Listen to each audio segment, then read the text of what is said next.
జన్మ సోమవారాలు నక్తవ్రతం ఎందుకు చేస్తారు? మనం ఇందాక చెప్పుకున్నాం 16 సోమవారాలు చెయ్యాలి అని. కొంతమంది ప్రతి కార్తీక మాసంలో కూడా ఎన్ని సోమవారాలు వస్తే ఎన్ని సోమవారాలు నక్తవ్రతం చేస్తూ ఉంటారు. మరికొంతమంది ముఖ్యంగా ఉత్తర భారతదేశంలో మనకి శ్రావణ మాసంలో వచ్చేటువంటి సోమవారాలు కూడా చేస్తూ ఉంటారు. అలా కాకుండా చాలామంది జన్మ సోమవారాలు చేస్తూ ఉంటారు. జన్మ సోమవారాలు అంటే ఏమిటి? మొదలు పెట్టినప్పటి నుంచి బ్రతికి ఉన్నంత వరకు కూడా ప్రతి సోమవారం సోమవార వ్రతం చేయడం. అయితే జన్మ సోమవారాలు చేసేటువంటి వాళ్ళు ఇక్కడ మనం ఇందాక చెప్పుకున్నట్టుగా శివలింగాన్ని పెట్టుకొని కానీ కలశ స్థాపన చేసి కానీ లేదా దేవాలయానికి ప్రతిసారి ప్రతి వారం వెళ్ళి కానీ అర్చనాభిషేకాలు చేసుకోవడానికి వీలు కాకపోవచ్చు. అంటే జన్మాంతం చేసేటువంటిది కాబట్టి అది ఎప్పుడు మొదలు పెట్టారో అప్పటి నుంచి అనేక రకాలుగా మన జీవితంలో మలుపులు కానీ కష్ట సుఖాలు కానీ ఇబ్బందులు కానీ అనారోగ్యం కానీ ఉండొచ్చు. అలా ఉన్నప్పుడు ప్రతి వారం ఈ విధంగా పెట్టుకోవాలి అంటే కుదిరే పని కాదు. ఒక్కోసారి వేరే ఊళ్ళకి వెళ్ళాల్సి రావచ్చు, అనారోగ్య పరిస్థితులు కావచ్చు, ఇంట్లో కూడా చేస్తే కుదరకపోవచ్చు, ప్రతి వారం శివాలయానికి వెళ్ళలేకపోవచ్చు. ఏది ఎలా ఉన్నప్పటికీ కూడా సోమవార వ్రతానికి ఏం చెప్తారు అంటే నక్త వ్రతం చేయటానికి మనకి మామూలుగా కార్తీక మాసంలో కానీ శ్రావణ మాసంలో కానీ ఏమంటారు ఏకభుక్తం చేయటం కానీ నక్తం చేయటం కానీ ఆయాచితంగా ఎవరైనా తినమంటే తినడం కానీ ఆ రోజు తలస్నానం చేయటం కానీ నదీ స్నానం చేయటం కానీ ఇలాంటివి చేయడం ఈశ్వరార్చన చేసుకోవడం ముఖ్యమైనటువంటివి అని చెప్తూ ఉంటారు. కానీ ఇక్కడ జన్మ సోమవారానికి చెప్పినప్పుడు ఏమిటంటే బ్రతికి ఉన్నంత వరకు చేసుకుంటాను, శక్తిని ఇవ్వమని మొట్టమొదటి సోమవారం రోజు ఈశ్వరుని వేడుకుంటే చాలు. అయితే ఇక్కడ కొన్ని ధర్మ సూక్ష్మాలు కూడా మనకి కనిపిస్తూ ఉంటాయి. ఆ ధర్మ సూక్ష్మాలు ఏమిటి అంటే సోమవారం వ్రతం జన్మాంతం చెయ్యాలి అనుకునేటువంటి వాళ్ళకి జాత శౌచం రావచ్చు, మృతా శౌచం రావచ్చు, ఋతుక్రమం రావచ్చు, లేదా స్త్రీలైతే గర్భిణీలుగా ఉండొచ్చు, ఎవరైనా ఇంట్లో చనిపోయినప్పుడు ఇబ్బందులు కలగవచ్చు. ఇలాంటివి చాలా చాలా వస్తూ ఉంటాయి.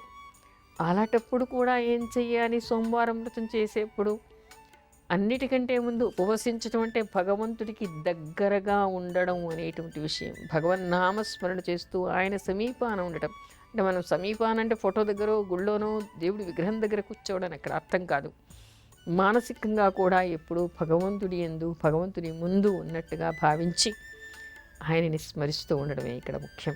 ప్రతి సోమవారం నియమాలన్నింటినీ పాటించాలంటే అయ్యే పని కాదు కాబట్టి ఇక్కడ కేవలం భక్తి శ్రద్ధలు అనేటువంటివి ముఖ్యం. ప్రదోషం వరకు ఉపవసించటం అనేటువంటిది చాలా ముఖ్యం.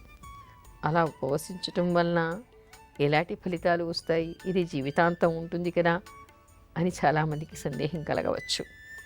అయితే ఇక్కడ మనకి స్కాంద పురాణంలో ఒక అద్భుతమైనటువంటి కథలు కనిపిస్తాయి ఈ సోమవార వ్రతం చేసినటువంటి వాళ్ళకి. ఎలాగంటే ఒక అమ్మాయి ఒక రాజుగారి కూతురు, ఆవిడకి ఒక జ్యోతిష్కుడు వచ్చి చెప్తాడుట, ఈ అమ్మాయి చాలా వృద్ధిలోకి వస్తుంది. కృష్ణ అంగారక చతుర్దశి విశిష్టత ఏమిటి? ఇదేదో కొత్తగా కనిపిస్తుంది అని ఆధునిక యువత అనుకోవచ్చు.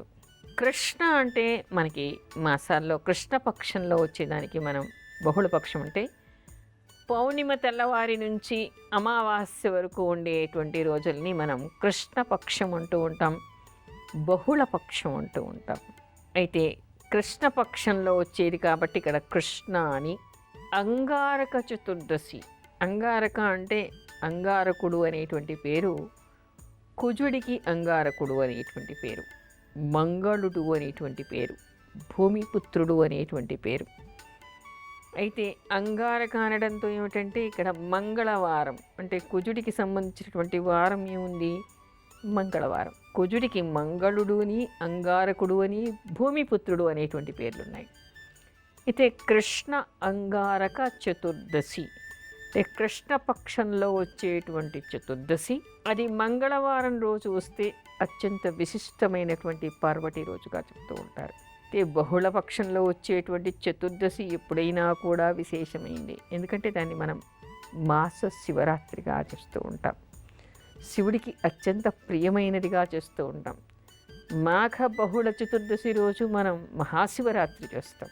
అదేవిధంగా ప్రతి మాసంలో వచ్చేటువంటి అమావాస్య కంటే ముందు రోజును మనం మాస శివరాత్రిగా చేస్తాం. ఆ రోజు ప్రత్యేకంగా శివుడికి అభిషేకాలు, పూజలు, అర్చనలు ప్రదోష వేళ దాటిన తర్వాత చేస్తాం.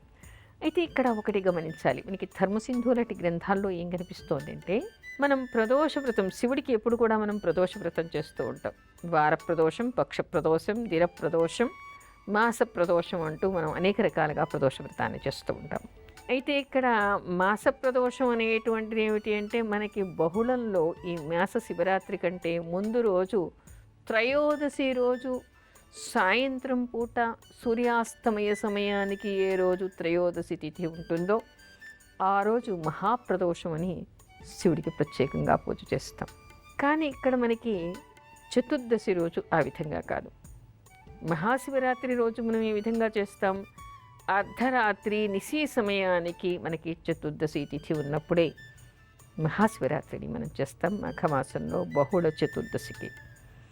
అదేవిధంగా ఎప్పుడు చతుర్దశి రోజు శివుడికి పూజ చేయాలి మాస శివరాత్రి అనుకున్నా ఆ రోజు నిశీ సమయానికి చతుర్దశి తిథి ఉండాలిట. అయితే ఎవరు కూడా మాస శివరాత్రి రోజు అర్ధరాత్రి వరకు ఉండి శివుడికి అర్చనలు అభిషేకాలు చేయటం లేదు. అనేక కారణాల వల్ల కానీ, సెక్యూరిటీ పర్పస్ కానీ, భక్తాదులు ఆ సమయంలో రారని కానీ, ఏ దేవాలయంలో కూడా అర్ధరాత్రి రోజు మాస శివరాత్రికి పూజలు జరగటం లేదు. కాకపోతే ఏ రోజు మనం చెయ్యాలి, తిథి నిర్ణయం ఎలా చెయ్యాలి అని అనుకున్నప్పుడు మాత్రం, ఎందుకంటే తిథి ఉదయాన్నే మారాలని, సాయంత్రమే మారాలని మనం అనుకున్నప్పుడు మారాలి అంటే మారేది కాదు. ఎప్పుడైనా తిథి మారవచ్చు. ఒకసారి మధ్యాహ్నం మారవచ్చు, ఒకసారి ఉదయం మారవచ్చు, ఒకసారి సాయంత్రం మారవచ్చు, ఒకసారి అర్ధరాత్రికి మారవచ్చు. అయితే సాయంత్రం తిథి మారిందండి, రేపు సాయంత్రం ప్రదోషం వేళకే ఉంది అనుకుంటే మనం చతుర్దశి వ్రతాన్ని ఎప్పుడు చేయాలి అనే ధర్మ సందేహం చాలామందికి వస్తుంది. ఇక్కడ తిథి నిర్ణయం చేయడం కోసం ఏమిటి అంటే, అర్ధరాత్రికి ఏ రోజు చతుర్దశి తిథి ఉంటుందో ఆ రోజే మనం మాస శివరాత్రి చేయాలి అనే విశిష్టత కనబడుతోంది. అయితే ప్రతి మాసం శివుడికి మాస శివరాత్రి చేస్తాం, అభిషేకాలు, అర్చనలు, ఉపవాస వ్రతాలు చేస్తూ ఉంటాం. కానీ కృష్ణ అంగారక చతుర్దశి అనేటువంటిది చాలా విశిష్టమైనటువంటిది. అది ఏ విధంగా అంటే, మనం ఇదివరకు చెప్పుకున్నాం కూడా, మామూలప్పుడు మనం ఏదైనా ఒక దానం చేసినప్పుడు ఆ దానం చేసినటువంటి ఫలితం మాత్రమే వస్తుంది. ఒక సూర్యగ్రహణంలో చేస్తే దానికి 1000 ఫలితం వస్తుంది. అక్షయ పుణ్యాన్ని ఇస్తుంది, అంటే నాశము లేనటువంటి ఫలితాన్ని అది ఇస్తుంది. విశిష్టమైనటువంటిది, సకల దోషహరం అని, మహాపుణ్యమైనటువంటిది, మహాఫలాన్ని ఇచ్చేది అని, నాశరహితమైనటువంటి ఫలితాన్ని, అక్షయ ఫలితాన్ని ఇచ్చేటువంటిది అని చెప్పుకుంటూ ఉంటాం. అయితే మనకి గ్రహణాలు ఎప్పుడంటే అప్పుడు రావు కదా. అందుకని మనకి సూక్ష్మంలో మోక్షంలాగా శాస్త్రం అనేక విషయాల్ని చెప్తోంది. ఆ చెప్పడంలో కూడా ఏమిటంటే, ఎప్పుడెప్పుడు మహాపర్వటి రోజులు ఉంటాయి అనేటువంటి అనేక మనకి కనిపిస్తాయి. దానిలో శనివారం త్రయోదశి రావడం, మనం శని త్రయోదశి అని చేస్తూ ఉంటాం. అదేవిధంగా సోమవారం అమావాస్య వచ్చినప్పుడు సోమవతి వ్రతం చేస్తూ ఉంటాం. గురువారం ఏకాదశి రావడం, చాలా విశేషంగా విష్ణుమూర్తికి పూజ చేసి ఏకాదశి వ్రతాన్ని మనం చేస్తూ ఉంటాం. అదేవిధంగా బుధవారం అష్టమి రావడం కూడా చాలా విశేషంగా అమ్మవారికి పూజ చేస్తూ ఉంటాం. బుధాష్టమి అనేటువంటి చాలా విశిష్టమైనటువంటిది అని. ఇలా ఆదివారం ఎవరికి ఎప్పుడైనా సప్తమి వస్తే భాను సప్తమి అని మనం సప్తమి రోజు చేస్తూ ఉంటాం. ఇలా ప్రతి వారానికి ఒక తిథి అంటూ మనకి ప్రత్యేకంగా కనిపిస్తూ, అదేవిధంగా మంగళవారం రోజు ఎప్పుడైతే చతుర్దశి వస్తుందో, ఈ చతుర్దశి అనేది ఎప్పుడు కూడా మనకి బహుళపక్షంలోనే వస్తుంది. అంటే మాస శివరాత్రి చెయ్యాలి అనుకునేప్పుడు అది మనం బహుళపక్షంలో వచ్చేటువంటి చతుర్దశికి మాత్రమే చేస్తాం. ఆ బహుళపక్షంలో వచ్చేటువంటి చతుర్దశి ఎప్పుడు మంగళవారం అవుతుందో దానికి కృష్ణ అంగారక చతుర్దశి అని పేరు. ఆ రోజు శివుడికి అర్చన అభిషేకాలు చేయటం వలన అక్షయమైనటువంటి ఫలితాన్ని అది ఇస్తుందని, తప్పనిసరిగా మంచి ఫలితాన్ని ఇస్తుంది అనేటువంటి విషయాన్ని చెప్తూ ఉంటారు.